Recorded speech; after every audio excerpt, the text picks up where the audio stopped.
Sunny ജോസഫിനെയാണ് KPCC president ആക്കുന്നത് എന്ന് നിയമിച്ച ശേഷമേ അറിഞ്ഞുള്ളൂ എന്ന് സുധാകരൻ. KPCC പ്രസിഡന്റ് സ്ഥാനത്ത് നിന്ന് മാറ്റുമെന്ന് നേരത്തെ തന്നെ വിവരം ലഭിച്ചിട്ടുണ്ടായിരുന്നു. കോൺഗ്രസ് അധ്യക്ഷൻ മല്ലികാർജുൻ ഖാർഗെയുമായും രാഹുൽ ഗാന്ധിയുമായും സംസാരിച്ചപ്പോൾ തീരുമാനമെടുത്തതായി മനസ്സിലായിട്ടുണ്ടായിരുന്നു. എന്നാൽ ആരെയാക്കുമെന്ന് അറിഞ്ഞില്ല. അക്കാര്യം ഇന്നാണ് അറിഞ്ഞിരുന്നത്. ആരെ പുതിയ പ്രസിഡന്റ് ആക്കുമെന്നുള്ള കാര്യം മുതിർന്ന നേതാക്കളുടേതെല്ലാം AICC നേതൃത്വം സംസാരിച്ചിട്ടുണ്ടാകും. 4 വർഷം KPCC പ്രസിഡന്റ് ആയിരുന്നു. ഒരേ സ്ഥാനത്തിരിക്കുമ്പോൾ ആർക്കും മടുക്കും. സണ്ണി ജോസഫ് കർക്കശ ബുദ്ധിയുള്ള ആളാണ് എന്നും സുധാകരൻ പറയുകയാണ്. സുധാകരൻ അടക്കമുള്ളവരുടെ പിന്തുണയോടെ സംഘടനയെ ശക്തിപ്പെടുത്താൻ പ്രവർത്തനം നടത്തുമെന്ന് സണ്ണി ജോസഫും പ്രതികരിച്ചിരിക്കുകയാണ്.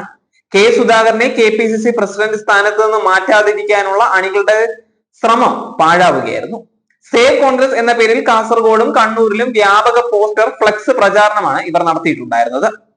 കാസർഗോഡ് DCC ഓഫീസിന് മുന്നിൽ പതിച്ച പോസ്റ്ററിൽ യുദ്ധം ജയിച്ച് മുന്നേറുമ്പോൾ സൈന്യാധിപനെ പിൻവലിക്കുന്നത് എതിർപക്ഷത്തിന് കാര്യങ്ങൾ എളുപ്പമാക്കും, സുധാകരൻ തുടരട്ടെ എന്നാണ് ഉണ്ടായിരുന്നത്. ഉദുമ, പരപ്പ, വെള്ളരിക്കുണ്ട് എന്നിവിടങ്ങളിലായി പോസ്റ്റർ പതിച്ചിട്ടുണ്ടായിരുന്നു. DCC ഭാരവാഹിയായ മലയോരത്തെ ഉന്നതനും യൂത്ത് കോൺഗ്രസ് ജില്ലാ നേതാവുമാണ് പോസ്റ്റർ പ്രചാരണത്തിന് നേതൃത്വം നൽകിയിട്ടുണ്ടായിരുന്നത്. പയ്യന്നൂരിൽ കോൺഗ്രസ് പോരാളികളുടെ പേരിലാണ് പോസ്റ്ററും ഫ്ലെക്സ് ബോർഡും പതിച്ചിട്ടുണ്ടായിരുന്നത്. പയ്യന്നൂർ നഗരത്തിൽ പതിച്ച പോസ്റ്ററിൽ ജനനായകൻ KS തുടരണമെന്നും ആവശ്യപ്പെട്ടിട്ടുണ്ടായിരുന്നു. ഇതിനിടയിൽ തന്നെ പ്രസിഡന്റ് സ്ഥാനത്ത് നിന്ന് മാറ്റപ്പെട്ടപ്പോൾ BJP-യിലേക്ക് പോകും എന്നുള്ള സൂചനകൾ പണ്ട് തന്നെ സുധാകരൻ നൽകിയിട്ടുള്ളതായിരുന്നു. BJP-യിലേക്ക് സുധാകരൻ പോകുന്നതുമായി ബന്ധപ്പെട്ട് ചർച്ചകൾ നടത്തിയോ എന്നുള്ളതാണ് ഇപ്പോൾ രാഷ്ട്രീയ ലോകം ഉറ്റുനോക്കിക്കൊണ്ടിരിക്കുന്നത്.